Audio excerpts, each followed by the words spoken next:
Welcome to the real life show, Living with a Chronic Illness. We are your hosts, Cassie and Chelsea. I'm Cassie, a single mom living with a chronic illness who is extremely passionate about living a full and happy life. And I'm Chelsea, a mindset coach that has a passion for helping people learn to put themselves first and be the best version of themselves each and every day. We came together to create Spoonies Unite, an uplifting community that offers resources, guidance, and support so you can live your best life while giving you the space to be yourself, be heard, and feel understood. This show is not only for those who live with a chronic illness, but their friends, family, spouses, and just anyone else existing on the earth. There's a little something in here for everyone. Thank you to our patrons for your continued support making this possible. If you love our show and want to get some extra goodies, go to patreon.com/TheRealSpooniesUnite. Enjoy the show. Hi everyone. Before we get started with our episode today, we wanted to talk to you about this mini series that we're creating about relationship dynamics.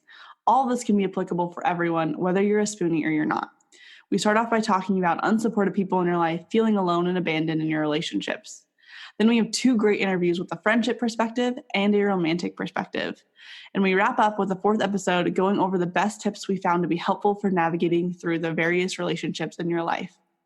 We hope you find these next few episodes helpful, and as always, reach out to us with any questions. Hello, and welcome to today's episode of the real life show, Living with a Chronic Illness. My name is Chelsea. I'm Cassie. And today we are starting a 3-part series all about relationships, guilt, and all of the emotions and mindset stuff that can come up when you are just being with other people in your life. We all kind of deal with this, but I think when we have a chronic illness, it's at a whole new level. Mm-hmm. Wouldn't you say, Cass? I would agree. So today we're going to focus on when you feel abandoned by a friend, family member, someone really important to you in your life. And then we're going to follow this episode up with some interviews with some special people in Cassie's life that are kind of going to show that, yes, there might be some individuals that aren't going to support you in the way that you would like, but there are people out there that can give you the love and support that you need and that you desire. Yep, and we're using them as examples so that you can see that you just got to keep looking and you're going to find your people. Mm-hmm. So, to start us off today, Cassie is going to share about her personal experience with feeling abandoned with certain relationships in her life when she received her chronic illness diagnosis of Crohn's disease. So, to start us off, Cassie, would you tell us a little bit about your relationship with your ex-husband? Yes. So, a little nerve-wracking, but we're going to get into it. So, my ex-husband and I were together for a total of about 11 years. We were together for 10 years when I got my diagnosis, and I was sick for about 1.5 to 2 years before my diagnosis also. So I was unwell, chronically unwell, for the last couple of years of our marriage. I'd also wanted to preface this with he was gone a lot for work, so I dealt with a lot of my illness on my own anyway, but I really didn't feel like he was very supportive of my illness. I didn't feel like he was there for me a lot. I felt a lot of disappointment around our dynamics. And again, he was gone a lot, so that was between 6 to 8 months a year he was gone for work. I would see him for just a couple of days here and there, and it would truly be a total of maybe 20 days in 8 months that I would see him. So he really was gone a lot.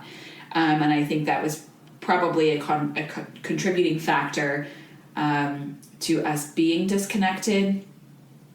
But I felt like when he was home and I was going through various medical treatments or testing, I was doing it on my own. Yeah, that's a little bit of our history.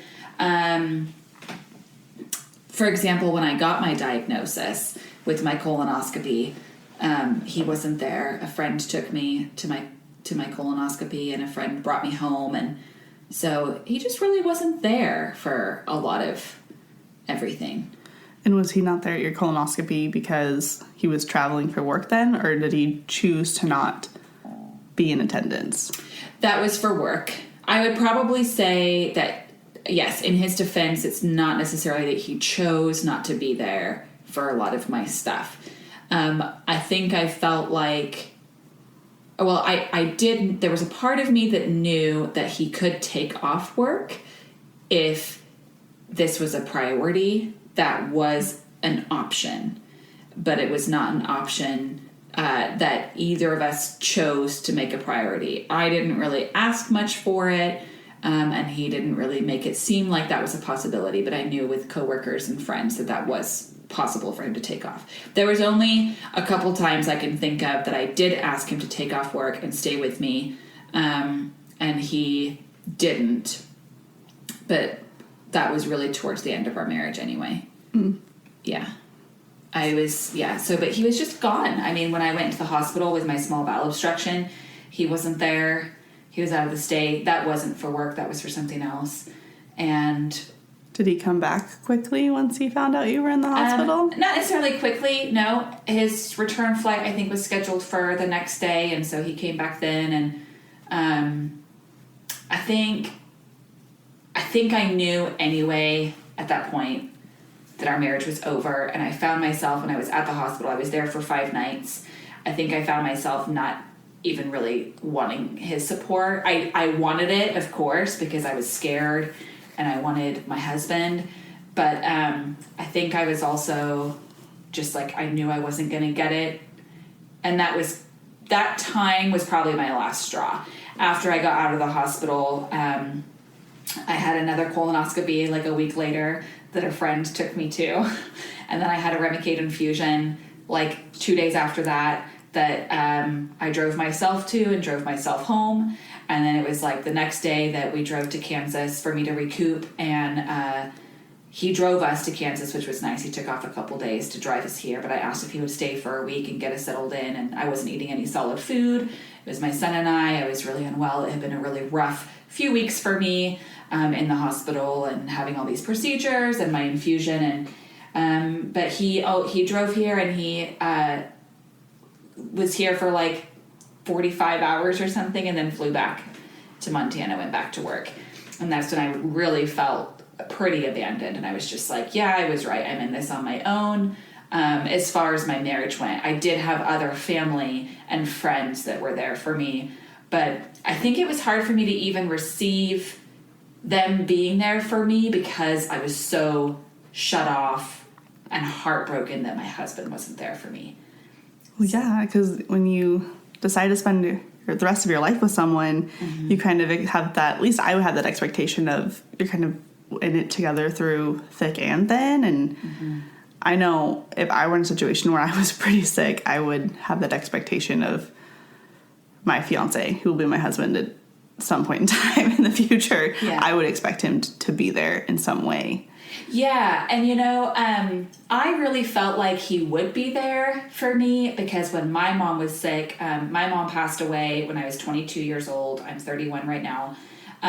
He was really there for her in her illness before she passed. And he was pretty amazing for our family, and he was really there for me.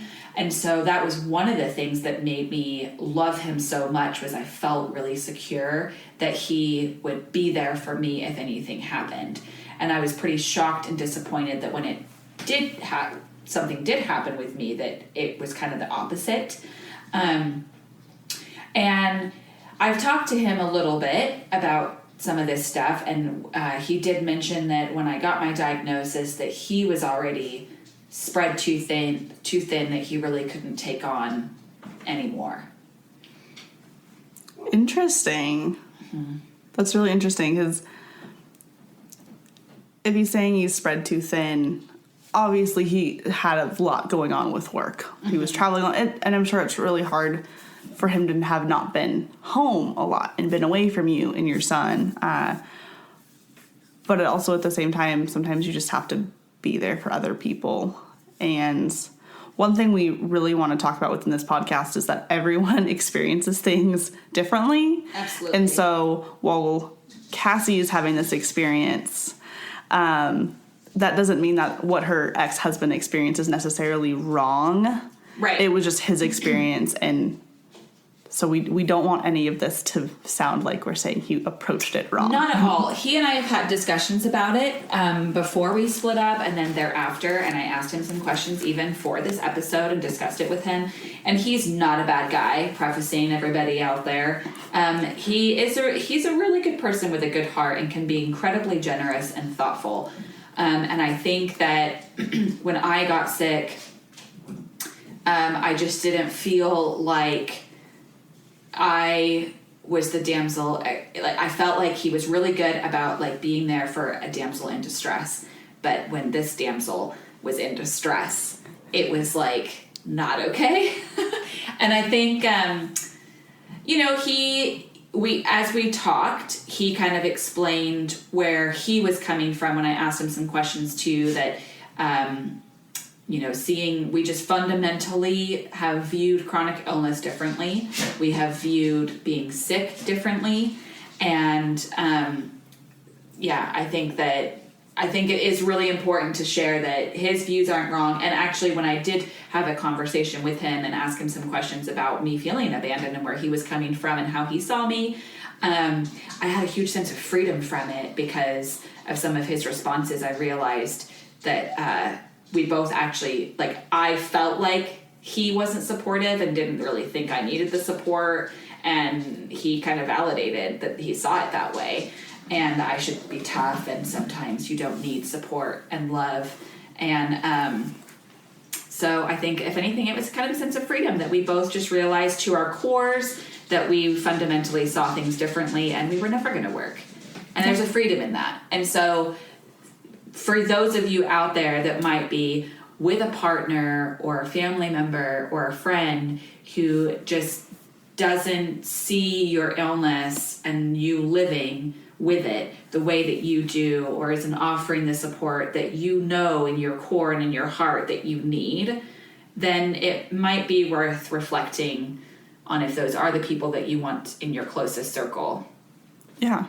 I think I'm all about communicating in any relationship. Mm-hmm.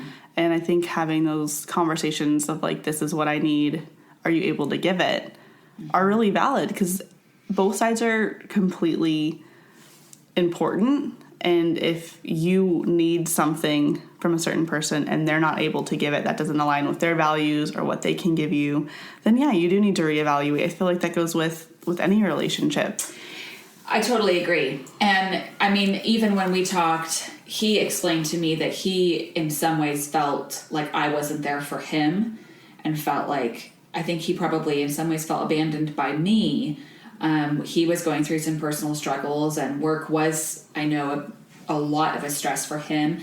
And I don't think at the time I understood the impact all of that was having on him.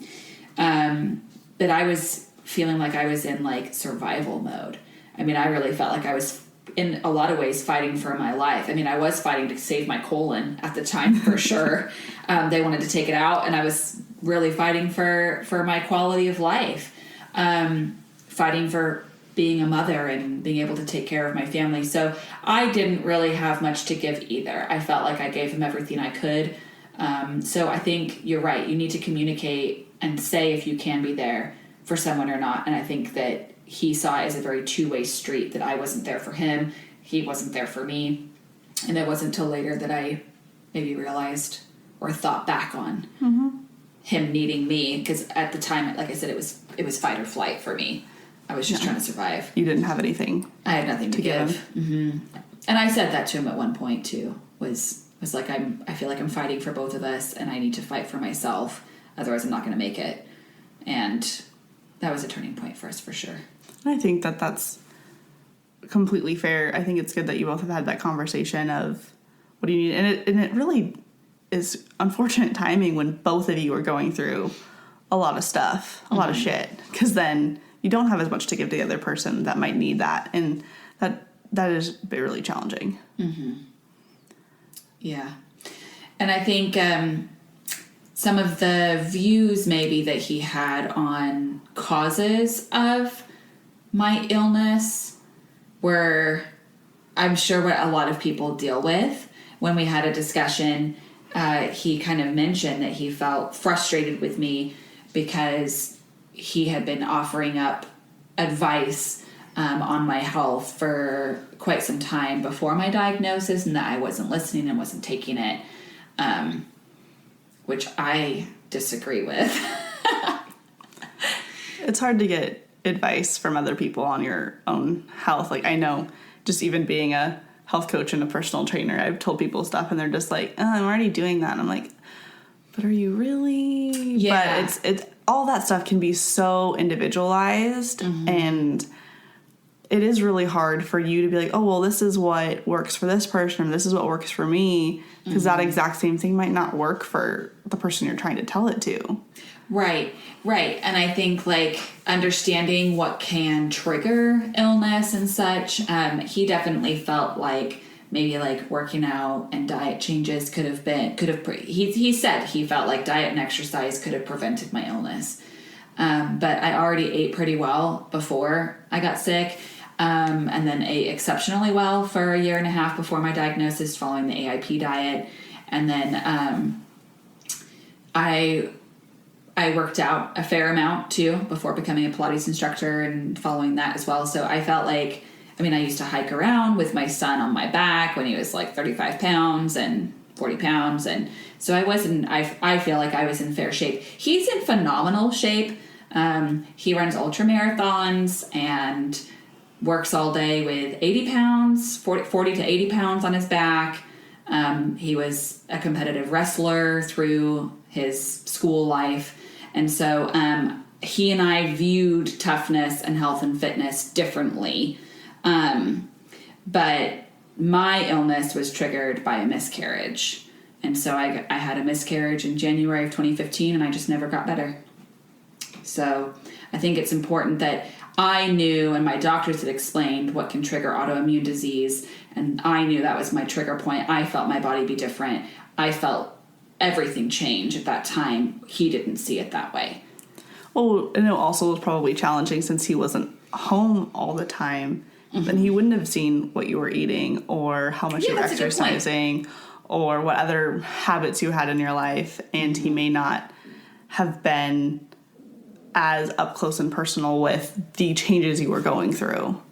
Yeah, that's a very good point. And then I think when I felt that, I probably shut down too. And I definitely know there was a point that I stopped communicating, so that was probably part of it. It's almost like towards the end, we really didn't even give each other the chance, probably, to be who each other needed.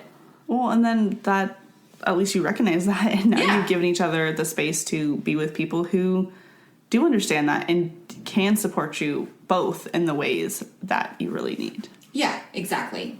Yeah. When one door closes, another opens. Or like I was talking about the Windows freaking phrase. Open a window. I can't remember what the phrase is. Yeah. So not only did you kind of experience some abandonment with your ex-husband, but you also kind of had a bit of an experience with a family member as well. Yes. Would you like to tell us a little bit about that experience, Cassie? Yeah, so I have an older brother, and he and I also view chronic illness, or any illness for that matter, in completely opposite ways. Which, again, there's nothing wrong with viewing it differently. Totally. Everyone's viewpoints are valid. Mm-hmm. Some just might lead you to helping support someone in a different way. Yes. So he's very much like, put it in a box, put it in the corner, don't talk about it, don't tell anyone about it, and keep going with your life, live your life. And I'm sure that there are people out there who are either getting that same feedback from work life, family, or friends, or maybe that's how you view it. And that's okay. If it's working for you, go for it. And when he and I actually had a discussion too, where I could ask him a few questions about going into this episode, when I felt like he still viewed my way of dealing with it wrong, and I felt myself being like, well, I think your way is wrong. At the end of it, I kind of just said, you know what, maybe we should just surrender to the fact that, like, you're happy and successful, I'm happy and successful, you're dealing with things this way, I'm dealing with it this way, that's what works for us. So for all of you out there, however you're dealing with it and coping, if that works for you, great. And also, I would maybe challenge, is it working for you, whatever you're doing? Is telling everyone about it working for you? Is not telling anyone about anything working for you? You know, that's probably a good question to ask. Is like, however you are coping, is that working for you? But anyway, I digress. Well, that kind of leads into a question I have for you, Cass, of when you did get your diagnosis and your brother maybe wasn't the supportive in the way that you wanted at that moment. I know you talked to me about how you kind of stopped talking to him about your illness. Yes. How did that affect your relationship with him? So we were pretty close. I would say we were very close leading up to that point on my part. We would talk almost every day, laugh. We had the same sense of humor. We would talk about all sorts of stuff. Like, we would just bullshit a lot. And it was great. And I would share a lot with him about my life. And I would say we were really close. At that time, when I told him about my illness, and he very much discredited it, and I ended up being like, I had a freaking camera at my ass to tell me I have Crohn's disease. Like, it's a real thing. And he was like, is it though? You know? And so I kind of felt like I felt myself shut down, and when I needed support, and especially because I wasn't getting it at home either. We later talked a few months after that when I was still really sick, trying to talk to him about it, not sure what treatment courses to take. It was a lot of decision making.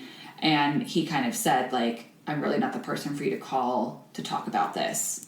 Which was maybe a good thing for him to tell you, of like, hey, I can be your brother, I can support you, but this is not the realm where I'm going to be able to support you in the way that you need. Yes, he set a boundary.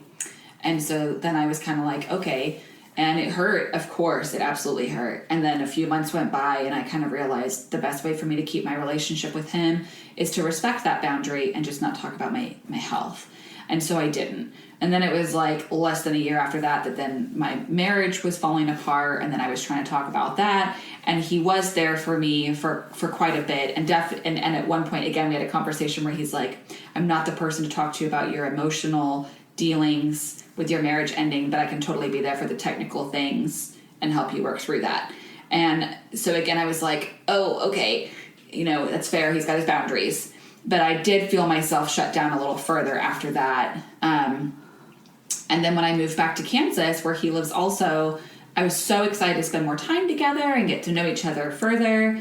But then again, I started noticing that I couldn't be myself around him. I didn't feel like I could be authentic. I felt like there was a lot about me that he didn't know because there was so much of my life I couldn't talk about.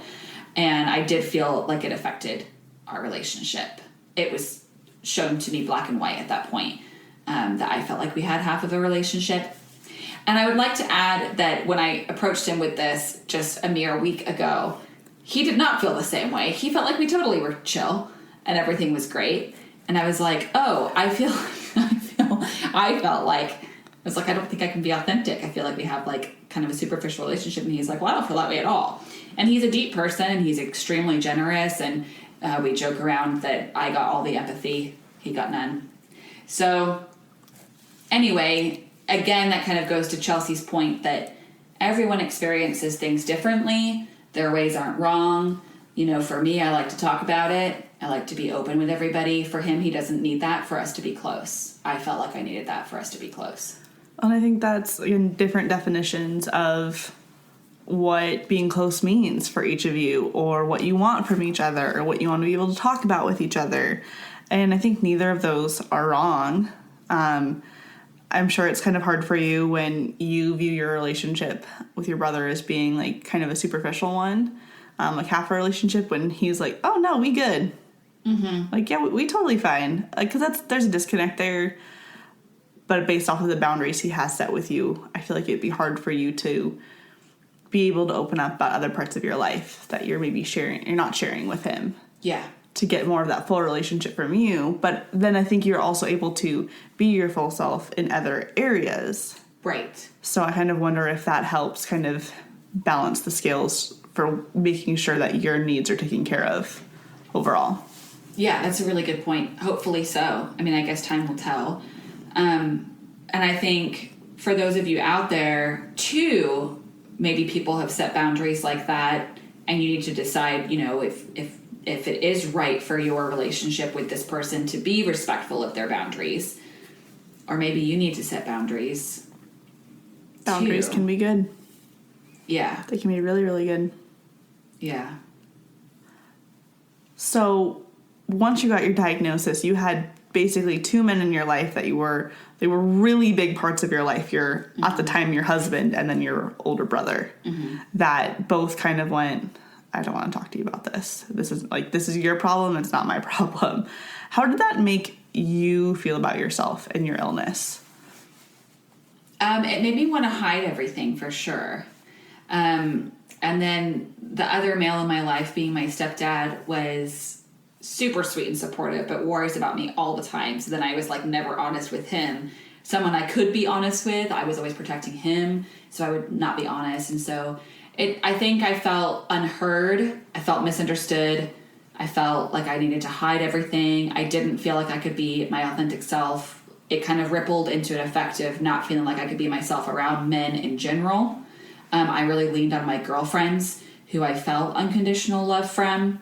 And it definitely got me to a point where I was like, the only real love you can have in the world is with your girlfriends, BFFs forever. And ever and ever and ever. And I did have some of my ex-in-laws, my in-laws at the time, they were really great too. I need to give a shout out to my ex-mother-in-law, who's like super sweet and supportive. Yay. And yeah, so there are people out there. I had people that I could lean on, but I was pretty disappointed. I felt pretty alone and misunderstood. Yeah. How did it affect your own self-worth? Oh man, it affected it a lot. It definitely affected it a lot. Mostly, I think, from my ex-husband. With my brother, I always was like secretly seeking his approval. But that was more like career-wise. I mean, I think that was just different. I always like want him to see me as successful. I don't know how to let go of that. We all have our things, right? But with my ex-husband, that really affected my self-worth. I definitely felt like he saw me as broken. I felt like he didn't touch me anymore, or even like the same as before. I felt like he saw me differently. I felt judged. I probably put a lot of that onto myself as well. I saw myself as broken. I saw myself as judged. I saw myself as icky. I didn't know how someone could touch me either when I was like wrapped up in a robe with my hot water bottle every night, so I think it was a combination, but it affected my self-worth in a very big, deep way for a long time. So how did you take steps to kind of move past that? Because I wouldn't say that you have the same definition of self-worth just from what I've seen from you. I feel like you're a lot more willing to be open with people, to share your story with those that want to hear it, and be your more authentic self. So what step did you take to kind of get some of that self-worth back, to kind of empower yourself a bit more?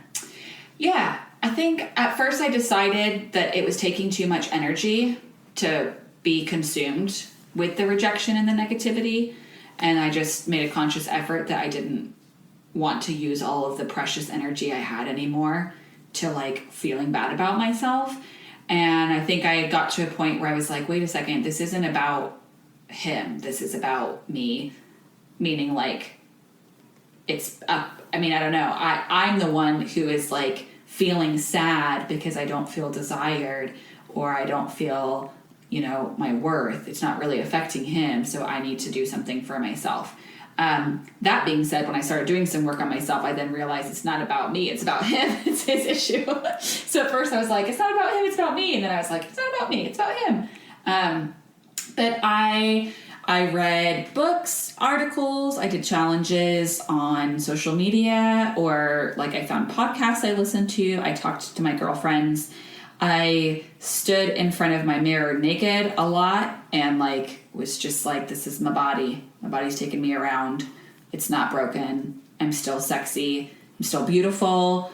And I just tried very hard to see myself differently. And And then I pursued my career as a Pilates instructor, and I just pursued it and was like, I'm doing it. I don't care what anybody says. It makes me happy. I think I just started like not giving a fuck. And I was like, I need to do what makes me happy because I'm having a hard time finding happiness with living this life, with this illness, with this body, and I need to prioritize it. You got to find what makes you happy and be grateful for your body because it still is carrying you around the earth. If you're listening to this, it is carrying you around the earth. Even if you're in bed. Even if you're in bed, you're still floating, you know. You're still here. You're existing. And so there's something to be grateful about that. And I worked really hard to rebuild my self-worth, rebuild my self-confidence. And I did have people in my life that helped with that too.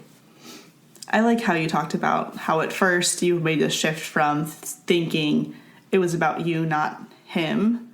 Mm-hmm. And then, because I feel like that helped you get control of, I get to choose how I feel. Yes. Which I think is really important. And I think as you made that shift, it was interesting that you then were like, wait, no, it's not about me. That was his issue. Mm-hmm. And so I think that was a really cool way that you kind of went about learning to accept yourself and move past the stuff that you kind of had been through. Yeah, thanks. I think one needs to take responsibility, you know, for sure. And then it's okay to take responsibility and like recognize your part in the equation, but also like have a reality check and be like, well, how much, I don't know. Sometimes other people can make you feel a certain way too. Mm-hmm. And I think that the things that he valued and still does value about life on earth and sharing it with somebody, a partner, was something I couldn't give him at the time and can't give him anymore. And there are other people who do want everything that I can give. Yeah. And so, and what they value is what I have. And you just, sometimes maybe you need to let go of something so that you can be seen by someone else for who you are. Yeah. It's that kind of whole, you can't love someone else until you love yourself first. Yeah, dude. Which that's sounds a real so cheesy. thing. It's a real thing. But it is. Mm-hmm. I know not that my life has to do with having a chronic illness personally, but when I was in a relationship in the past, I didn't really know what I wanted or what I needed from a relationship. But that experience kind of taught me of, oh, I would like this or I would like that or I don't want this in my life. And so then when I was given another opportunity to find someone that would fit those molds, I think I found someone that was very much exactly what I needed. Yeah. And I think that you do need to learn what you need, and then you can find someone that matches that. Do you feel like from your previous relationship then that you decided some non-negotiables moving into your current relationship? Oh, yeah. Yeah. Because I feel like I wonder if some of your non-negotiables would still be the same for someone who has a chronic illness. I mean, they might be. I know for me, I'm a very independent person, and I like to do a lot. I mean, not only do we have this podcast and Spoonies Unite, but I also have like my own business. I teach Pilates, and so I have a lot going on in my life, and I have no desire to be the caretaker for someone who doesn't need the extra care. Mm-hmm. So I hesitated to use the word caretaker. Yeah. But in past relationships, I felt like I was always the one doing the cleaning, doing the dishes, getting the food cooked while trying to do all the other things. And it wasn't necessarily because the person I was with couldn't do it. Mm-hmm. And probably one thing I learned was I put all that on myself to begin with. Mm-hmm. So when I went into another relationship, I had expectations of I'm not going to be the only one doing everything. Mm-hmm. So like when I met my fiance, he lived by himself in a house and he cooked, he cleaned, he did laundry. Like he is perfectly capable of taking care of himself 100%. He doesn't need me to take care of him. Mm-hmm. And that meant a lot to me because I was like, okay, well then I viewed our relationship as being more of a partnership, which is how it is. He helps me with stuff. I help him with stuff. We've kind of divvied up household chores to both of our strengths and things that we like to do more or we'll just don't hate as much. Right.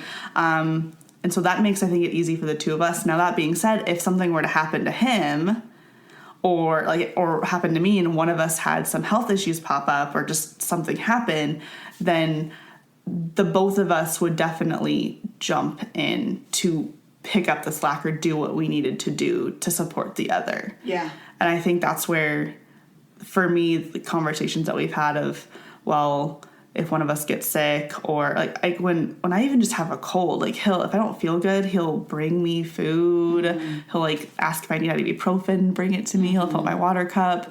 I do the same stuff for him. Last time I had the flu, he did all the laundry, he did all the grocery shopping that I normally do. You feel like you have balance for each other, that you're there for Yes, I feel like we have a good balance on our day-to-day, but then when something happens and either we're busy or we're sick or just whatever, the other person is able to pick up the slack without it being this like resentful thing. Which is so important. And so I think for me, if he had a chronic illness to start with, I don't think I would have viewed it as like, oh, I have to take care of you. I don't want that. Mm-hmm. But it would have been like, okay, well, what would that look like? Mm-hmm. Can I still do what I want in my life and still give him what he would need at that point? Mm-hmm. That's kind of how I view relationships, period. And if the answer is yes, then good, great, go for it. If the answer is, oh, I don't think I can do what I want and still be there for them, then that's not a good fit. Right. Period. Mm-hmm. No matter what issues you have, because, everyone has baggage. It might not be that you have a chronic illness diagnosis, but everyone's got something. Mm-hmm. And so if you're not, I think relationships, period, if you're not able to give them what you need while also getting what you need, then it's not going to work. I think that's a super good point. Yeah, I mean, especially if you're in a relationship or you're looking for a relationship or you're out of a relationship right now, choosing those non-negotiables and looking at, can I give someone what they need? Can I give this person I'm with or whoever I'm looking at dating, can I give them what they need? Can they give me what I need? That's like so important for all relationships, like you said, but when you're chronically ill, that's huge. Mm-hmm. And what you need might look different from someone else with a different chronic illness. Oh, yeah. I mean, I don't feel like I'm needing, I don't feel like I need to know that someone will take care of me. But a non-negotiable is for sure, like, I want to feel like enough. I want to feel wanted. Mm-hmm. And so maybe, looking at like, what do you need from someone? And if you're in a relationship, ask for it. Oh, ask the questions. Yeah, ask the questions. You can't get what you need if you don't fucking ask for it. You can't expect your partner to be telepathic, particularly if they don't have a chronic illness and you do. They don't know. They don't know. And you've got to speak up and you have to advocate for yourself. This is your life too. This is your happiness. And you have to accept the fact that if they can't give you what you need, like, that's okay. It's okay for them. Mm-hmm. They get to also choose the life that they want. I know for me, I struggle with anxiety sometimes. I've never had a full-blown anxiety panic attack, which I'm thankful for, but anxiety is something that I do experience pretty consistently throughout the day and throughout the week. Sometimes it's much worse than others. But when I was particularly in grad school, I was a little crazy and I worked 5 jobs while being a full-time grad student. Please don't be me. Don't follow in my footsteps. It was a terrible idea.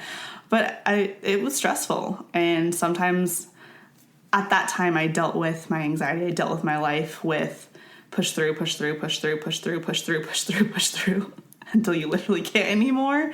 And that would cause me to have yelling, screaming, ugly crying breakdowns. I would throw things. I've never thrown anything at someone.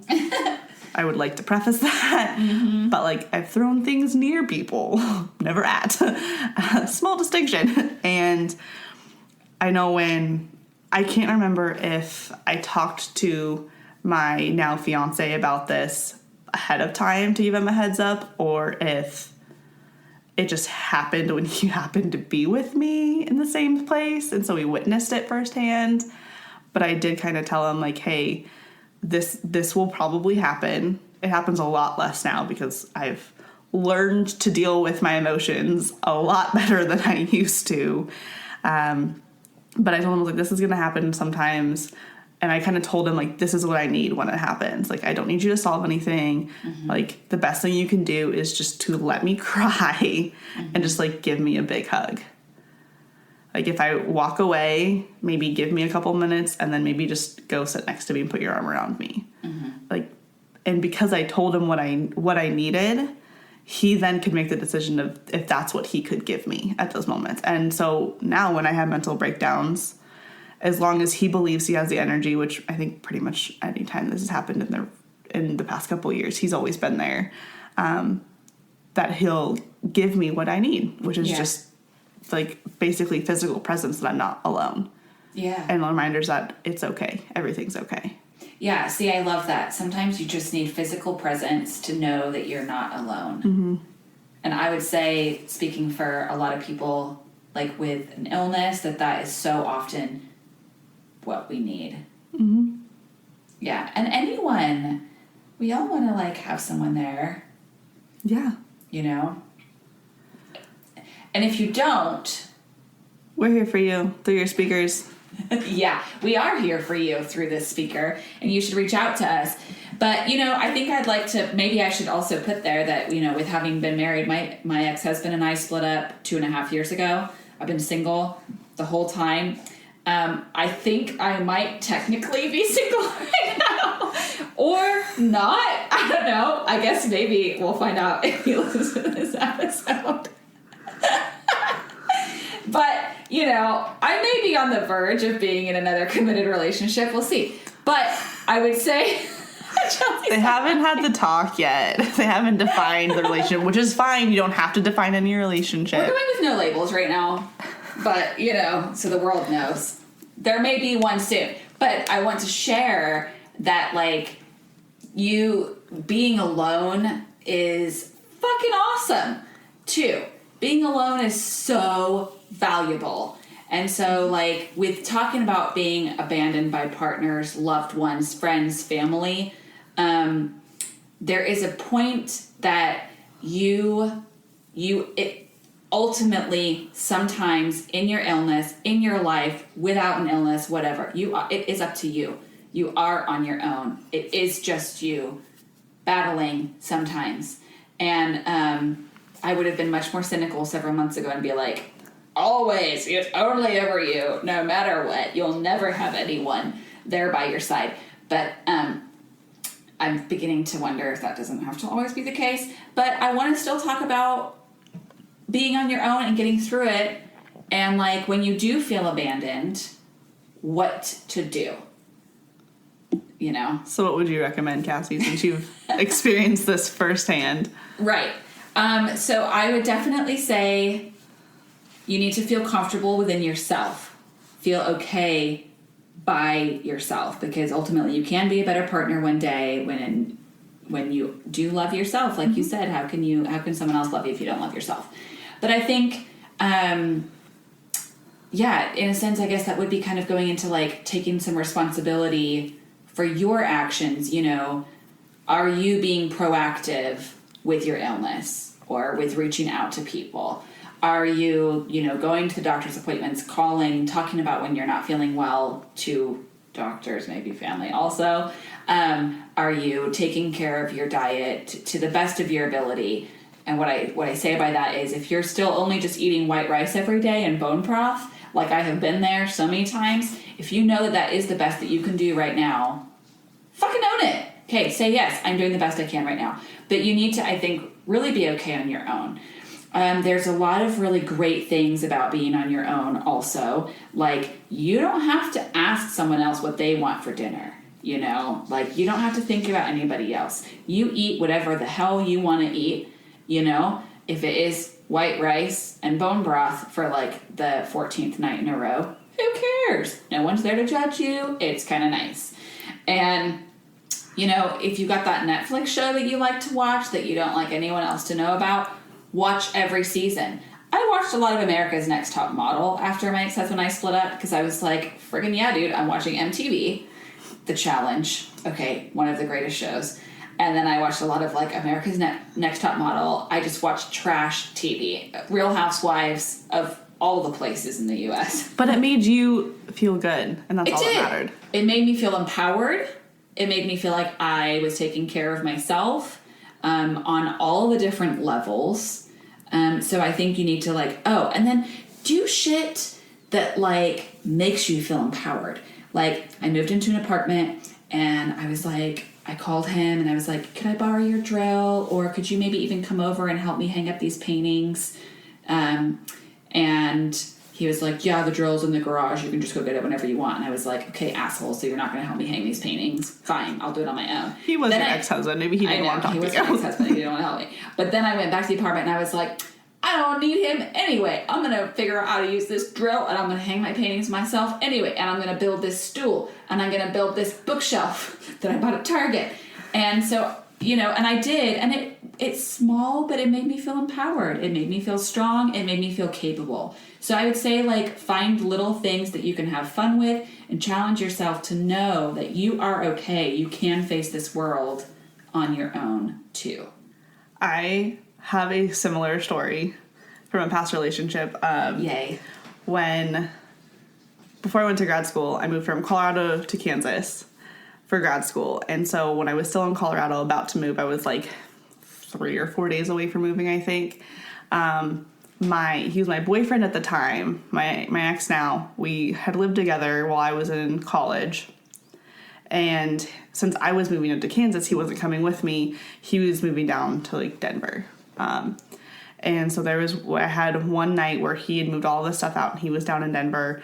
And I was on an air mattress in our old apartment and everything was gone because my stuff was also packed up in a U-Haul ready to drive the very long drive to Kansas. And somehow either the ibuprofen had gotten packed up either into my stuff or he'd taken it. I don't know. I didn't have any pain drugs and I was getting a massive headache, headache so bad that it was turning into a really bad migraine. And so I'm all by myself and I'm upset. I've been crying because this guy that, even though at the time I was kind of I don't know if we're going to stay together. I don't know if this is what I really want, but he'd been part of my life for a long time. And so I was kind of, I think, mourning and grieving the fact that we didn't live together anymore, that there's probably a part of me that knew that was pretty much it. And so I remember waking up at 3 o'clock in the morning with this splitting headache turning into a migraine. I could feel it going into my eye and I'm fuck, I have no painkillers. And I couldn't fall back asleep because that was the only hope that I had, was that I could fall asleep to have it go away. So I remember getting up, somehow going down to my car, driving the half a mile to the supermarket to go get Excedrin and ibuprofen at 3 o'clock in the morning. And I remember getting back into my car, taking it, and then driving back. And as I was driving back, the migraine medicine kicked in, and it was starting to melt away. And I was like, I'm so glad these drugs work on me. Mm-hmm. But I just kind of had a moment because me and this guy had been together for such a long time, and he was such a big part of my life, that there was a part of me that's how am I supposed to do this by myself? Yeah. And I had a moment very quickly where it was I fucking got this. I don't need someone else. It's always nice to have other people in your life, but it was a very empowering moment of I don't need someone to take care of me. Mm-hmm. I can do that. Because when I was lying there with my head hurting so bad, I was oh, this is awful. I did kind of was well, if he would have been here, I could send him to go get it. Right. And I was oh, but I'm all by myself. And I was about to live in an apartment all by myself. And so it was kind of a cool moment that I was shown very quickly, no, you can do this. You don't need someone else. And I think that also down the road helped me when I did find someone that was a good fit for me and checked all the boxes that I felt were important, that it wasn't because I was oh, I have to be with someone. It was because I wanted to. Yeah, you're choosing. Mm-hmm. Yeah, you're choosing who you're going to let into your life because you know that you're okay on your own. And it is so important to have those little moments of reflecting and be I totally do got this. I am capable. I'm strong, and that that kind of perfectly brings into some of you out there might be in a relationship or with family or loved ones that you're not getting the support that you need, but you're afraid to leave your situation, or, you're afraid not to call your best friend back who's not very supportive, or, you're just afraid, and it doesn't have to be with just a partner. It could be with your family or whoever. I would encourage you to reflect and look on, what are you afraid of? I've talked with several people that they're like, I'm afraid of being on my own to do it. I'm afraid of having to make all the food. What if I can't? I'm afraid of not having someone there with me. I would encourage you to look at, like, are you maybe already living in a lot of those fears? Are you already maybe making most of the meals? Are you going to bed on your own often? Or if you are going to bed with someone, are they really there? Are they present next to you? Do you feel fulfilled by them sitting on the couch next to you or laying in bed Or are with you? they're just there? Or are they just there? Or if it's a family member, and you go to family dinner, do you feel good about yourself when you leave? Do you feel supported?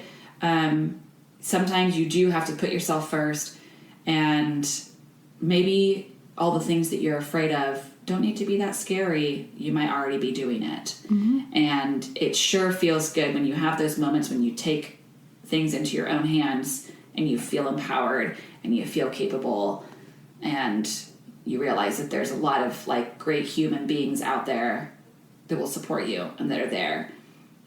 Yeah. Mm-hmm. I know, based on the conversations Cassie and I have had kind of about this topic, is there's just some people that are meant to be in your life, and there's some people that are meant to be in it for part of your life, then they disappear. And that kind of goes just across the board for every single person on this earth. Mm-hmm. And it doesn't necessarily have to mean anything negative about you if someone comes in and out of your life. Sometimes, like, friendships will change. Mm-hmm. Relationships with your family will change. Romantic relationships can change. But just kind of always knowing if what you want, and then striving to get those needs fulfilled. Yeah. And being grateful for whatever time you have with someone, and looking at the lessons that they taught you, the lessons you taught them, the purpose that they served in your life. Or, maybe, be grateful for those things too. Mm-hmm. I agree. And if you're having a hard time finding people, reach out to us. We have a really great community of supportive people, mm-hmm. men and women. And those that have chronic illnesses, those that don't. Yeah. There are people out there for you in all the ways. Well, Cassie, do you have anything else to add about either feeling abandoned by someone in your life, or kind of ways to work through that abandonment? I don't think so. I think I would just encourage you to decide what you are wanting and needing from those around you, and what you need from yourself, and are you fulfilling the needs for yourself? Because if you're not doing what you need, how can you expect other people to do it? Mm-hmm. That being said, sometimes maybe you need the people around you to kind of show you. You mm-hmm. need that support from people. And that's something that I've learned lately with being around some very supportive people, is that maybe they can be there to help lift you up at times that you don't quite know how to do that for yourself. Mm-hmm. So, communication, though, is so big. Talk about what you need. Have those conversations. Say how you feel. Just put it out there. It feels good, to be honest. And then you know where you stand. I mean, just a few days ago, I had that lunch with my brother and said that I wasn't feeling like we had a deep relationship. It wasn't feeling authentic. He still can't really give me what I need, but I realized during the lunch that I was like, maybe I really don't need to have to be able to talk about this all the time. Maybe I just needed acknowledgement mm-hmm. that we see things differently. And I feel much better about moving forward. So maybe just, have these conversations. It feels good, to be honest. You might be surprised at the kind of feedback that you're going to get back. Yeah. What do you think, Chelsea? Do you have other stuff to add? I'm really just excited for the rest of this series to come out, because this episode's a lot about kind of some of the shitty parts about people not being there for you, that you wanted to be there, you not being able to get that fulfillment from your relationship. But the other parts of the series are a lot more examples of how people are there for you in your mm-hmm. life. And I think it's important to acknowledge both sides. That yes, there's going to be people out there that are like, what do you mean you're sick? you should just do this, this, this, and this, and you'll be fixed. There's got to be a cure. All the things that I'm sure everyone has heard 1,000 times. You're like, no, fuck you. It's not what it's like. But then there are people out there that will support you and be there for you no matter what, and can give you what you need in their relationship with you. Yeah, we've got a couple interviews with friends, romantic perspectives. I'm excited for it. I really can't wait for the other 2 episodes to come out. Agreed. Yay. Well, we hope that we found some valuable information in this episode. Please don't hesitate to reach out to us if maybe you're struggling with something or you just need to connect or try to find some other people that kind of think along the same lines as you. We are here for you in any way that we can help. Yes, we are. And we will talk to you soon. Thanks for listening. Bye. Bye. We hope you enjoyed today's episode. Please write us a review to help us reach more people like you. If you'd like to connect with Cassie and I, you can find us on Instagram at The Real Spoonies Unite.